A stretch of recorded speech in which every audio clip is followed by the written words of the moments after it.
Hi guys, day 19 now, Friday. The objective is to film somewhere touristy. I actually have a video of a previous day where I didn't do anything, where I went somewhere touristy with my girlfriend. So I will put that in the description, probably not in the description, but somewhere around this video, so it's easily accessible if you wish to go and view somewhere which is touristy around where I live.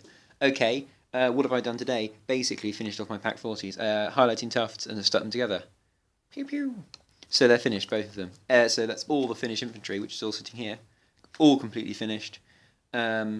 Which just leaves, this is the box they're living in, sorry it's a bit, I don't really have a proper case for them at the moment, there's lots and lots of bubble wrap. Just leaves these guys and the tanks. And the plane, which needs a yellow stripe and some decals, but I don't actually have any decals for it. So it's not going to get done this month, which is sad, but I have the yellow stripe done, so all the painting will be done. And over here I have my 4-point Saga force, because at the moment we're doing sort of a Saga, but use whatever kind of theme models you like. I'm using my undead as a 4-point Norman force, so I have a mounted warlord. I'm using my mounted vampire. This is from a Game Zone miniature. It's really cool. I'm really pleased with how it came actually. Although the skull should probably be redone.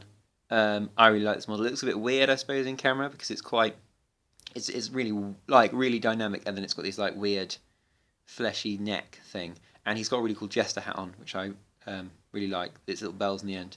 It's a badass sword as well. So yeah, so the Normans in Saga are really offensive. They sort of have these battle boards in Saga, which are kind of a bit like spells, and you roll your Saga dice, which are generated by your units, and you basically get special abilities. Okay, and then for my actresses, that's just a bit about how Saga works. I'll carry on my force now. I've got 12 bow levy, which I'm using zombies, and I've got to convert up some bow zombies for that. I'm using 8 crossbowmen, skeletons, as my sergeants. So I've got, well, they're actually peasants, not levy peasants, same difference. With bows, 8 crossbow sergeants. Crossbows are shooting again, but they give minuses to armor effectively. And I've got 2 units of knights, mounted knights or mounted hearthguard, which are the main stab of the army. So the warlord and the knights. It's a very offensive army in the sense that it charges at things and eats it, or hopes to eat it, and then or you soften things up with the bows and then eat them with the knights. Is the plan.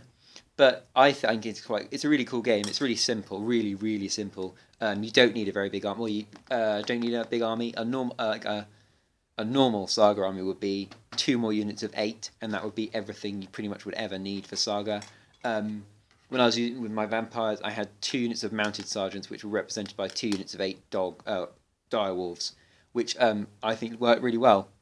Really good game. I'd probably get some games in it this week at club, and hopefully with the Finns against the American player, as I said before. Hopefully he brings his Americans. I will have to make sure he does. Okay, guys. So my daily question is somewhere around this video. I just thought I'd show you my undead because I'm going to be doing some undead things in a bit because I've got to make the crossbowmen and make my bowmen. All right, guys. See you tomorrow. Bye.